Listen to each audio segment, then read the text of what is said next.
주변국에 기대지 않고 우리가 운전석에 앉아서 주도해 나가겠습니다.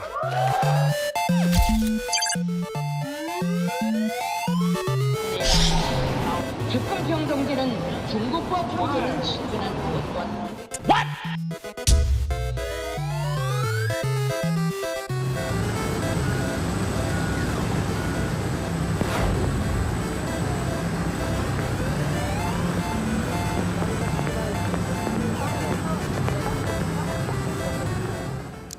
네, 저렇게 폭우가 쏟아지는 가운데 문재인 대통령 부부가 G20 정상회의가 열리는 일본 오사카에 도착했습니다. 문재인 대통령 숨가쁜 G20 정상외교 일정에 돌입을 했죠. 어제 오후에는 도착하자마자 시진핑 중국 주석 만났고요. 오늘은 밤에, 우리 시각으로 오늘 밤에 푸틴 러시아 대통령도 만납니다. 북한 핵 문제 해결을 위한 국제사회의 공조 이끌어낼 수 있을지 안정식 SBS 북한 전문기자, 신범철 아산정책연구원 안보통일센터장과 이야기를 나눠보도록 하겠습니다. 두 분 어서 오십시오. 네, 안녕하세요.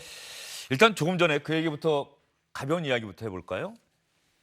문재인 대통령이 도착해서 내려오는데 비행기 트랩을 내려오는데 우산을 쓰고 직접 우산을 쓰고 김정숙 여사와 내려왔어요. 그런데 시진핑 주석이나 살만 사우디아라비아 왕세자는 아예 일본 측에서 비를 맞지 않게 트랩을 설치했단 말이죠.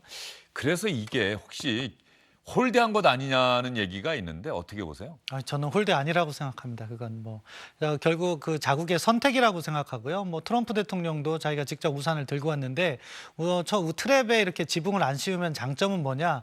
사진의 옵틱이 좋은 거죠. 대통령이 나올 때 바로 저렇게 지금 왼쪽 화면에서처럼 사진을 찍을 수 있는 거고 오른쪽은 시진핑 주석이 타고 그렇죠. 온 비행기네요. 저렇게 지붕을 씌우면 아래로 내려왔을 때 비로소 이제 사진 촬영이 가능한 거기 때문에 그건 자국의 선택이라고 생각합니다. 저것보다는 저는 문제가 있는 것이 사실은 일본의 외무 차관이 영접을 했다는 것은 사실 지금 안 좋은 한일 관계를 반영하고 있는 거다. 외무대신이 나왔는데 지난번에 한중일 정상회의 네, 때는 그렇습니다. 외무대신이 나왔다는 건 아닙니까? 일반적으로 다른 나라의 정상이 오면 외교부 장관이 나오는 것이 일반적인 관례인데요. 다자 정상회담을 할 때는 워낙 외국에서 정상들이 많이 오니까 그 나라에서 우선순위를 둬서 외교장관을 보내는 거죠. 그런데 이번에 한일 관계가 약간 안 좋았다는 것이 반영된 것은 외교장관이 아니라 대신이 아니라 차관이 왔다는 점이 그런 것을 보여줬다. 그렇기 때문에 그 부분은 나중에 한일 관계를 갖다 강화시키면서 해결해 나갈 문제다. 그렇게 생각합니다. 사실 저 홀대 논란 이런 부분도 요즘은 이제 SNS를 통해서 많은 분들이 실시간으로도 보고 실시간으로 자신의 의견도 밝히고 그러다 보니까 좀 비판적으로 일본과의 관계가 최근에 좋지 않다 보니까 일본이 우리 대통령 제대로 영접 안 하는 것 아니냐 이런 의견들 때문에 사실 홀대 논란이 빚어진 거죠. 그렇죠. 어쨌든 이제 한일 관계가 안 좋은데 딱 보기에 비가 오는데 대통령이 우산을 받고 내려오더라. 이제 이런 이미지에서 왜 저렇게 했지? 이런 생각이 드는 거죠. 근데 이제 청와대 설명이 우리가 저걸 선택을 한 거다라고 설명을 하고 있고요. 그리고 또 보면 트럼프 대통령도 우산을 받고 내려왔어요. 저도 그것 때문에 이거 예. 홀대 아니다는 생각이 들더라고요. 예. 그러니까 일본이 딴 건 몰라도 미국한테는 정말 가진 걸 다 내줄 것처럼 하는 나라인데 트럼프 대통령도 우산을 쓰고 내려온 걸 보면 청와대 설명대로 우리 측이 사진 촬영 등을 위해서 오픈형 트랩을 선택을 했다. 이 설명이 맞는 것 같습니다. G20 정상회의는 이른바 다자 외교 아닙니까? 여러 나라, 일단 기본적으로 20개 나라, 그리고 거기 플러스 몇 개 나라가 더 초대가 되기도 하고 그러면 상당히 많은 나라의 정상들이 오는데 지금 또 저는 보다가 드는 생각이 문재인 대통령은 김정숙 여사와 함께 갔어요.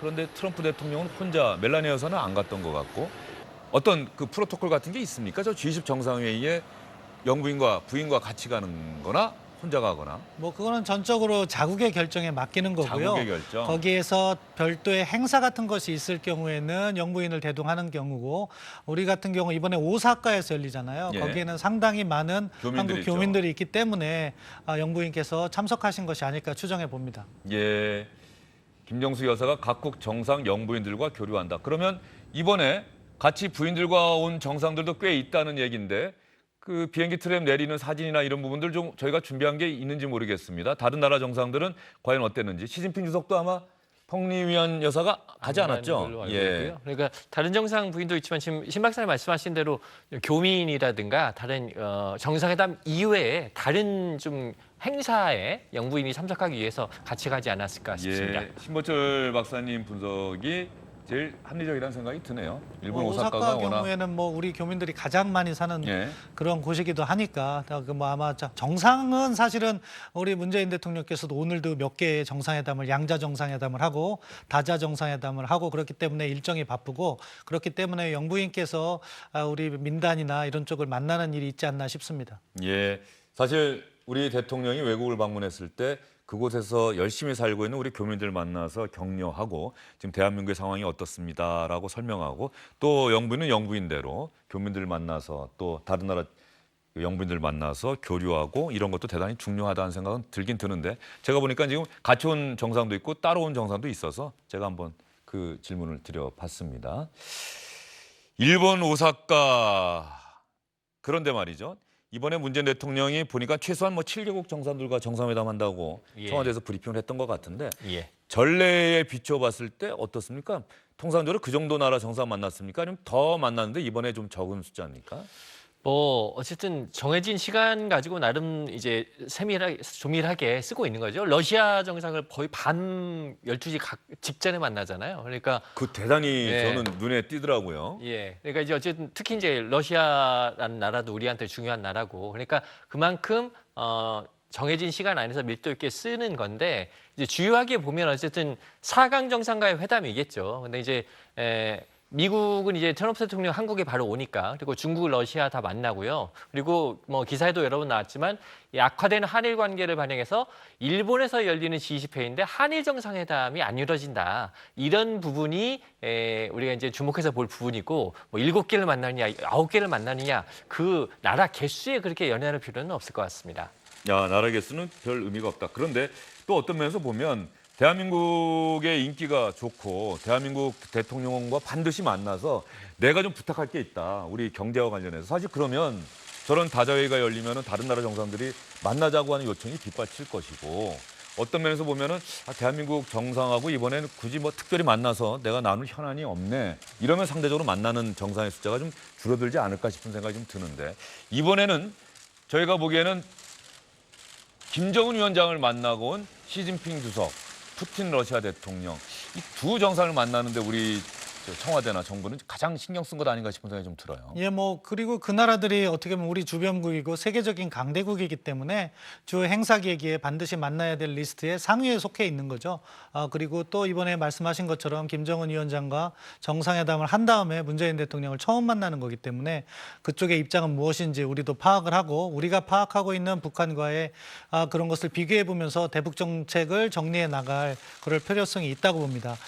그리고 뭐 횟수도 저도 안 기자님 의견에 동의합니다. 예. 횟수가 중요한다기보다는 어떠한 그 중요한 국가를 만나서 우리가 현안을 풀어갈 수 있느냐. 그런데 오늘 만나는 일정만 봐도 인도, 인도네시아, 러시아 정도면은 사실은 우리가 반드시 풀어야 될 현안이 많은 나라고 그렇기 때문에 유일한 뭐 아쉬운 점이라면은 한일 관계가 좀 악화됐기 때문에 일본이 자기들에서 개최하는데 그 정상회담을 하지 못했다는 거 그거 말고는 뭐 일정상에는 저는 문제가 없다고 생각합니다. 얼마 전에 국회에서 강경화 외교부 장관이 아직까지 확정된 건 아니다. 어떤 변화가 있을지 모른다고 이야기를 했는데 그때 또 청와대가 이번에는 한일 정상회담 어려울 것 같다고 또 발표를 했어요. 청와대에서. 그런 측면에서 저는 그 기사를 보고 그 상황을 보면서 청와대와 외교부 사이의 어떤 소통이나 이런 부분도 조금은 잘 안 되고 있는 것 아닌가 싶은 생각도 좀 들고요. 외교부 장관 입장에서 또 마지막 순간까지도 또 일본을 설득해서 또 일본에서 어떤 답변이 올지 모르니까 그렇게 얘기했겠다 싶긴 하면서도 말이죠. 어떻게 보세요? 사실 극적인 반전은 가능해요. 왜냐하면은 보통 개최국의 입장에서는 초청국들을 다 만나주는 것이 외교적 관례거든요. 그러니까 일본도 만약에 한국과 정상회담을 하지 않는다면 그러한 정치적 부담은 자기들도 갖게 되는 겁니다. 그런 측면에서 지금 같아서는 뭐 이렇게 공식적인 회담을 만나는 게 아니라 다자 계기에 서서 스탠딩 회담을 할 가능성이 높다고 보여지는데 조금 더 일본 측에서 배려하는 모습을 보였으면 합니다. 오늘 오전에 주요 뉴스 때 저희가 보여드렸는데 그 혹시 준비가 안 됐나 모르겠네요. 오늘 오전에 그러니까 G20 정상회의 시작하는 그 상황에서 네. 주최국 정상은 딱 입구에 서 있다가 각국 정상들이 들어올 때마다 악수를 한단 말이죠. 그때 문재인 대통령과 잠깐 악수하고 인사했다는 것 아닙니까? 예, 근데 이제 그러니까 이제 표정에 지금 나오고 있죠. 예, 대통령이 들어가고요. 예, 저렇게 악수를 했는데 특별한 인사는 나누지 않은 것 같아요. 아베 총리가 보면은 웃는 것도 아니고 아주 웃는 것도 아니고 아, 애매한 표정을 트럼프 해요. 대통령은 어떻게 맞이하나 볼까요? 예, 뭔가 말도 계속하고. 예. 그런 미묘하지만 우리 문재인 대통령 맞이할 때 차이가 있고 시진핑 주석은 또 어떻게 맞이하는지 고개를 두 번 갸웃하면서 인사를 하면서 악수하고. 푸틴 러시아 대통령.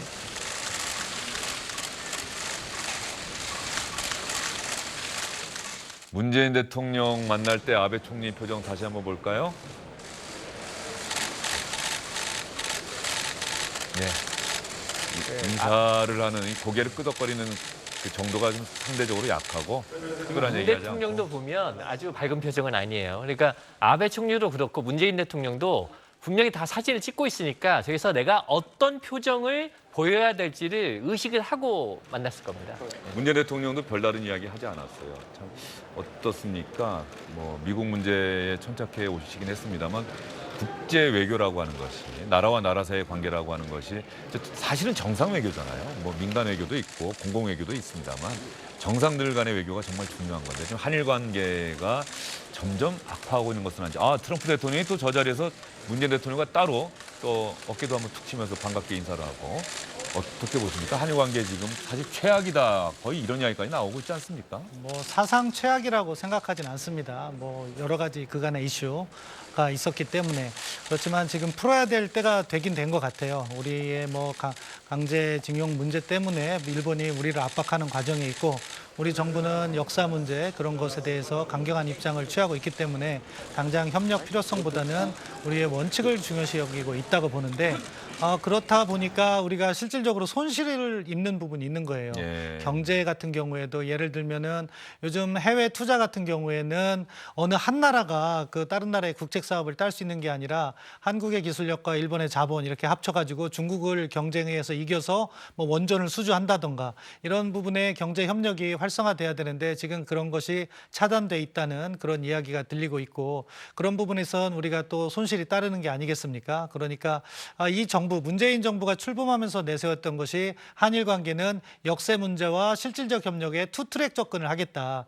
그렇기 때문에 지금 이제 실질 협력 부분을 조금 더 강화하는 노력이 필요하다고 생각합니다. 예, 지난 3.1절 기념사에서 문재인 대통령이 했던 이야기를 저는 기억을 하고 있습니다. 우리가 과거는 바꿀 수 없지만 미래는 바꿀 수 있다. 한일 관계 미래지향적으로 발전시켜 나갈 수 있도록 최선의 노력을 다하겠다고 문재인 대통령이 이야기는 했습니다만 현실적으로 일본과의 관계 개선 쉽지 않아 보입니다. 그러다 보니까 일본 오사카의 교민들과 어제 문재인 대통령 부부가 저녁 식사를 함께 했는데 이 자리에서도 교민들 한일 관계가 정말 나쁜데 좀 좋아질 수 있도록 해주십시오. 지금 이것은 우리의 사활이 걸린 문제입니다라고 문재인 대통령에게 부탁하기도 했습니다.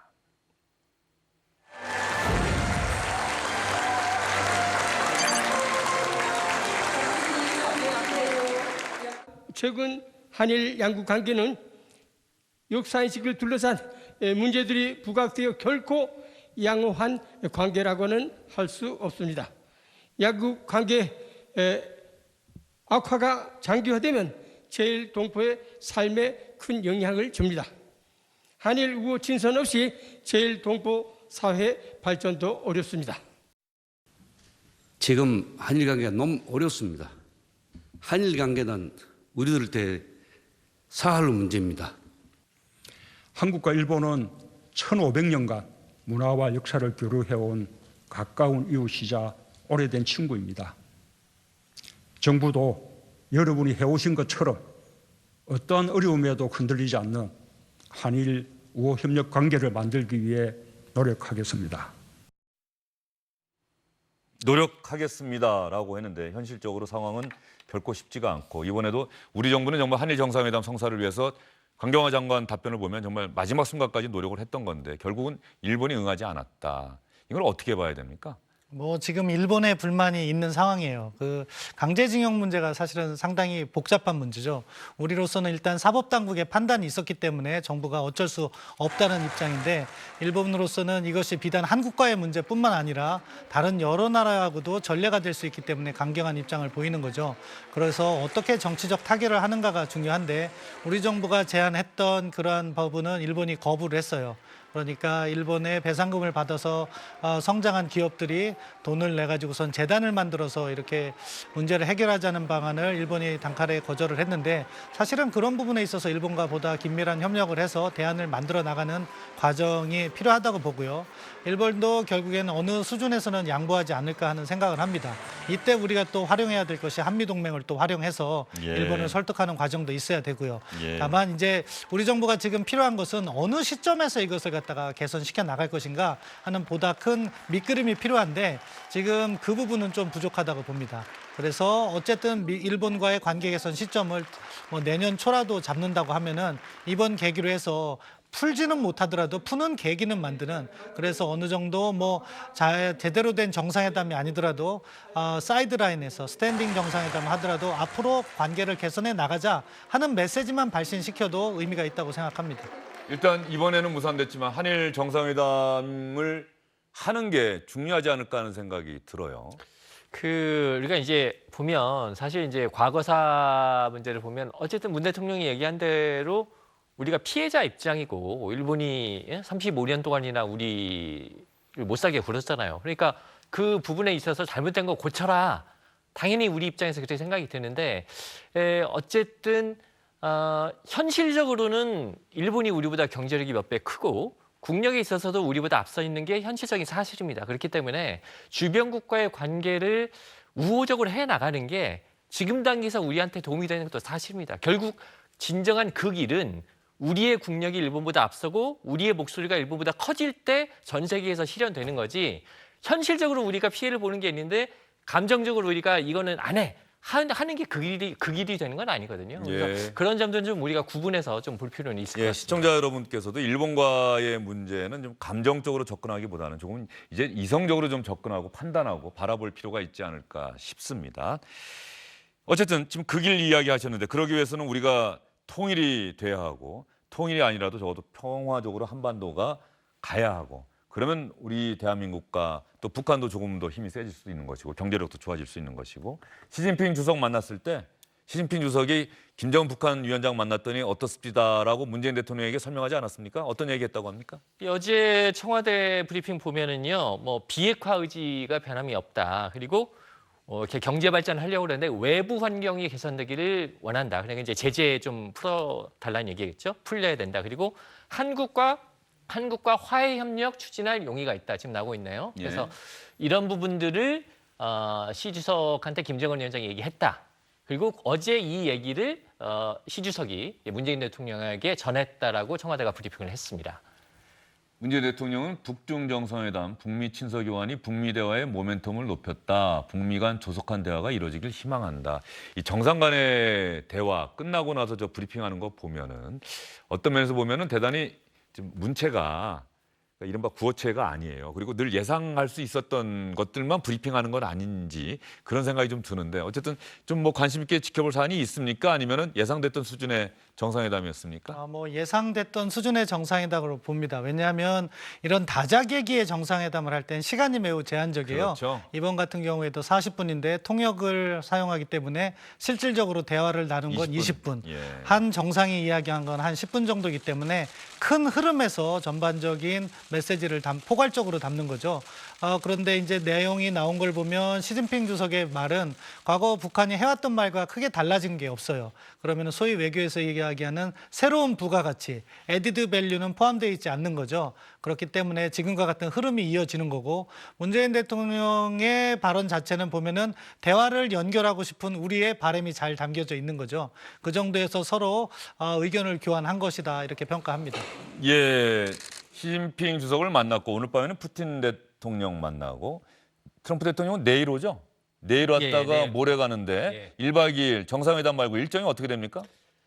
뭐 아직 공식적으로 DMZ 갑니까? 그 발표됐습니까? 지금 이게 공식 일정이 발표되지는 않았는데 예. 뭐 지금 뭐 꼭 발표 여부를 떠나서 내게 알려져 있는 건 첫날 오는 날 그냥 만찬할 것 같고요. 그 다음 날 정상회담과 기자회견이 있고 DMZ 방문하는 걸로 알려져 있습니다. 그리고 지금 나오다시피 정상회담 전에 트럼프 대통령 숙소로 우리 기업 총수들을 불러서 기업인 간담회를 갖는 걸로 그렇게 알려지고 있습니다. 예, 기업인 간담회 역시 기업인 출신의 트럼프 대통령 이번 방한 기간 짧은 시간을 아주 효율적으로 활용한다는 생각이 드는데 상당히 많은 기업인들이 간다는 거죠, 저 자리에? 주요 총수들이 간다는 건데 사실 우리 입장에서는 이제 북한 문제, 이 한미 정상회담 통해서 어떻게 이 교착 상태의 협상을 풀어볼 거냐 이게 주 관심사일 수 있는데 제가 볼 때는 트럼프 대통령의 주 관심사는 저 경제인과의 만남에 있지 않을까 이런 생각도 좀 해봅니다. 역시 미국 경제 재선을 위해서는 미국 경제가 좋아져야 되고 그러기 위해서는 외국의 큰 기업들이 미국에 투자하거나 미국의 물건을 많이 사주거나 뭐 이렇게 해야 되니까 트럼프 대통령 입장에서는 정상회담도 대단히 중요한 일정이지만 우리 기업인들과의 만나는 일정도 대단히 중시할 것이다. 이렇게 보시는 거죠? 예, 저도 그렇게 생각합니다. 또 근데 역으로 생각하면 우리 기업들에게도 기회인 거죠. 뭐 미국 시장이 사실은 우리가 중국과의 무역 의존도가 훨씬 더 높지만 미국 시장이 아직은 세계에서 제일 큰 시장입니다. 예. 그렇기 때문에 우리 기업들도 공세적으로 활동을 하면서 기업의 이윤을 확장하는 그런 계기로 만들면 된다고 생각합니다. 그런데 트럼프 대통령은 문재인 대통령과 만난 자리에서 기업인들을 함께 만나는 게 아니라 자기 혼자 우리 기업인들 만난다는 거죠? 예. 예. 그러니까 뭐 지금 아주 명확히 확인은 안 되지만 미국 쪽에서 원하는 기업들을 선별을 해서 좀 간담회를 갖자. 한국에 있는 미국 네. 대사관 쪽에서 추렸겠죠. 그렇겠죠. 예. 이렇게 되면 사실 미국 대통령이 와서 네. 만나자는데 안 갈 기업이 어디 있습니까? 미국에서 장사를 안 할까 모르되 거의 오라는 통보 비슷한 거겠죠. 예. 가서 지금 미중 간의 무역 갈등 속에서 얼마나 압력성 발언을 할지 뭐 이제 신 박사님 말씀하신 대로 그걸 역으로 기회를 활용하면 좋은데 기업들 입장에서는 상당히 부담이 될 수 있는 자리다 이렇게 보여집니다. 그런 면에서 보면 말이죠. 이번에 G20 정상회의도 우리 입장에서는 북한 핵 문제,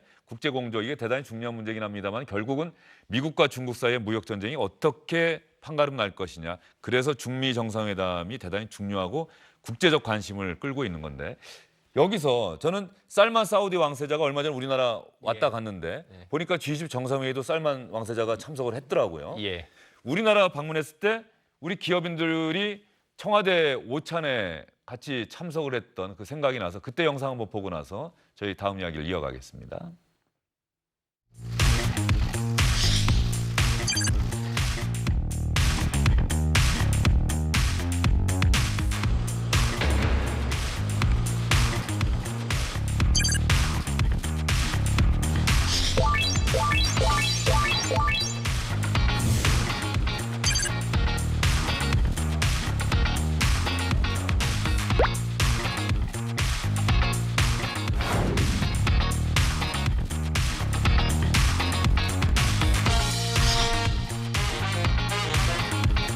재원을 서방한 것부터 그 투자 자금을 지금 받으려고 하고 있는데 차일피일 미뤄지고 있는 상황이고요.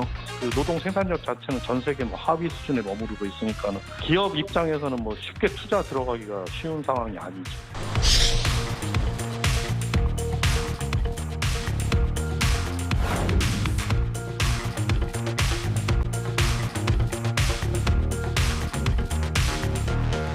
네, 이재용 삼성 부회장 사실은 대단히 바빠 보이네요. 재판도 받아야 되고 지금 수사도 받아야 될 상황인데 어쨌든 외국 정상 들어오면 저렇게 또 가서 한국 기업 대표에서 그 자리에 꼭 참석을 해야 되고 네, 대한민국 기업들 외국 정상들로부터 이렇게 계속해서 러브콜을 받고 있는 상황이다. 이렇게 볼 수가 있을 것 같습니다.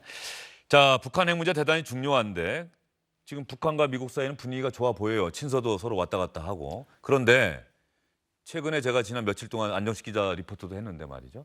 북한이 왜 우리 쪽 향해서 이렇게 거친 말들을 계속 쏟아내고 있는 거죠?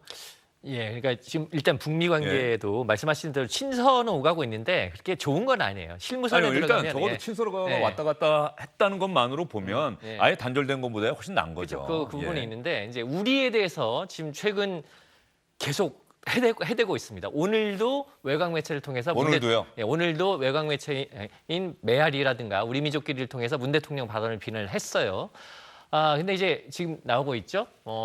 기본적으로 미국 눈치 보면서 아무것도 안 하고 있다. 그리고 이제 북유럽 가서 문 대통령 발언하는 것도 헛소리다 이런 정도까지 지금 비난을 하고 있는데 기본적으로 이제 북한은 그런 것 같아요. 지금 단계에서는 이제 제재 때문에 우리 정부가 북한에 대해서 할 수 있는 게 없는데 예. 그러니까 남한하고 관계해봤자 이득될 게 없고 그다음에 어찌 보면 북한의 시각에서 보면 작년에 정상회담을 세 차례나 하면서 그래도 남한이 뭔가 좀 해줄 줄 알았는데 국제 공조라는 틀에서 전혀 해주는 게 없더라. 물론 북한의 시각이죠. 우리 입장에서 보면 비핵화의 진전이 돼서 제재가 풀릴 단계가 돼야 해줄 수가 있는데 북한 입장에서는 그걸 상관없이 민족 공조를 니네가 해줘야지 지금까지 뭐 했느냐 여기에 대한 불만 이런 부분들에다가 앞으로도 보니까 남한하고 관계해봤자 우리가 덕 볼 게 없겠다 이런 판단에서 일단은 지금 어찌 보면 불쌍한 남한을 겨냥해서 이렇게 비난하는 이런 단계가 아닌가도 싶습니다. 트럼프 대통령이나 시진핑 주석이 사실은 그 부분을 김정은 위원장에게 명확하게 주입을 시켰을 것 같은데 왜 계속해서 제재부터 풀어라라고 이야기하는지 그렇게 하면은 국제사회가 들어줄 거라고 생각하는 걸까요? 뭐 우리 정부 입장에서는 북한과의 대화를 어떻게 해서든지 이어가고 싶어 하기 때문에 반복적으로 한다고 생각합니다. 결국 그렇지만 또 우리 정부의 행동 자체는 국제사회와 공조를 해가면서 제재 해제하지 않지 있으니까 그거는 큰 문제가 아니라고 생각하고요. 다만 북한의 저러한 행동에는 몇 가지 배경이 있지 않나 생각합니다. 첫 번째는 하노이 정상회담 실패의 결렬을 한국 정부에게 돌리는 거죠. 네. 왜냐하면은 그것이 결국 북한은 영변을 내놓겠다고 했는데 기대와 달리 미국이 그것을 받지 않았다. 그런데 작년 9.19 평양 공동선언의 내용을 보면 우리 정부가 설득해서 영변을 포함시켰다. 그렇기 때문에 한국 정부 탓이다. 왜냐하면 북한의 최고 지도자는 완전 무결한 존재여야 되는데 그 실수를 한 것이 북한 자기들 탓이 아니라 한국 정부 탓이다. 이렇게 돌리는 예, 측면이 예. 존재한다고 보고요. 그리고 우리 정부가 계속해서 그 중재자 역할을 하는 것에 대해서 북한이 불만이 있는 거죠. 대화가 잘 진행되고 북한이 자기 스스로 만족할 만한 수준이면 한국 정부를 뭐라고 하지 않는데 그렇지 않은데 한국 정부가 계속 역할을 하는 것처럼 하니까 그것에 대해서 한번 자기들도 지적은 해야겠다는 생각을 했을 거라고 봅니다. 예. 그래서 지난 4월에 있었던 조선중앙TV 보도를 한번 들어보도록 할까요? 지금 현재 시점에서 하는 얘기랑 거의 일맥상통하는 얘기입니다. 우리를 상당히 비판하는 이야기입니다. 남조선 당국은 추세를 보아가며 좌고 우면하고 분주다사한 행각을 재촉하며 오지랖 넓은 중재자 촉진자 행세를 할 것이 아니라 민족의 일원으로서 제정신을 가지고 제가 할 소리는 당당히 하면서 민족의 이익을 옹호하는 당사자가 되어야 합니다. 우리 입장에서는 북한이 뭘 원하는지, 북한이 왜 저런 이야기하는지 다 이해하고 알고는 있는데 딱히 그렇다고 해서 북한의 요구를 수용할 수 있는 뭔가 행동을 취하기는 어려운 상황이고. 이게 이제 국제사회의 일원으로 예. 살고 있으니까 그런 거고요. 사실 지금 보셨지만 저 오지랖이라는 얘기가 나올 때부터 북한이 이제 지금 만만한 남한을 계속 몰아대는 이런 국면인데, 근데 최근 며칠 사이에 나온 예. 문구를 보면 저 오지랖 때보다 조금 더 나가고 있어요. 그러니까 어제 문 대통령 발언을 지금 보시면 뭐 헛소리, 어처구니 없는 발언 이런 정도까지 얘기를 하고 있고 예. 특히 어제 그 외무성 미국 국장 명예 담화로 나온 걸 보면 남북 간에 무슨 물밑 접촉이 되고 있는 것처럼 하고 있는데 남북 간에 되는 거 아무것도 없다 이렇게 얘기를 했거든요. 근데 그 얘기는 사실은 정말 남북 간에 되는 게 없다고 하더라도 대개는 그래 국내 정치력으로 그럴 테니까 대개는 접어주고 가는 부분인데 그 부분을 다 끄집어내서 거짓말하지 마라. 남북 간에 되는 거 아무것도 없다라고 한 거는 사실은 불과 며칠 전에 청와대에서 했던 내용을 정면으로 반박한 그러니까요. 거거든요. 예. 이거는 정말 남쪽하고 당분간 뭐 안 하겠다라는 걸 거의 선언하는 거나 마찬가지예요. 그렇기 때문에 지금 예전보다도 관계가 조금 더 벌어진 쪽으로 가 있다 이렇게 볼 수가 있습니다. 그러면 우리가 뭐 남북 정상회담 이런 이야기가 우리 정부 쪽에서 나오고 이랬던 거는 대단히 섣불렀던 것 아닌가 싶은 생각이 들어요. 결과적으로 국민들의 그래 한번 할 수도 있나 한미 정상회담 전에 남북 정상회담 또 되나 이런 기대만 높아졌는데 북한에서 나오는 담화를 보면 아무것도 물밑 대화 없다. 이거 어떻게 봐야 되는 건지. 그러니까 전에 이 자리에서 대통령께서 남북 정상회담 말씀을 하셨을 때 준비된 다음에 하시는 게 좋겠다 이런 말씀을 드린 적이 있는데 부작용이라고 생각합니다. 북한 입장에서는 자기들이 원하는 방향으로 진행이 되지 않는데 한국 정부는 마치 뭔가 있는 것처럼 하면은 사실은 남북 관계에도 안 좋은 영향을 미치게 되거든요. 따라서 우리 정부가 그런 부분에 있어서는 보다 신중한 접근을 해야 되고 뭐 북한 이야기가 항상 옳은 건 아닙니다. 자기들 필요에 따라서 언제든지 말을 바꾸는 그런 관행이 있었기 때문에 지금 저렇다고 하더라도 언젠가 또 대화가 재개되면 이것은 또 잊혀질 겁니다. 그렇기 때문에 우리 정부가 올바른 방향으로 정책을 전개하는 것이 더 중요한 문제라고 생각합니다. 예, 알겠습니다. 두 분과의 말씀은 여기서 정리하도록 하겠습니다. 오늘 수고 많으셨어요.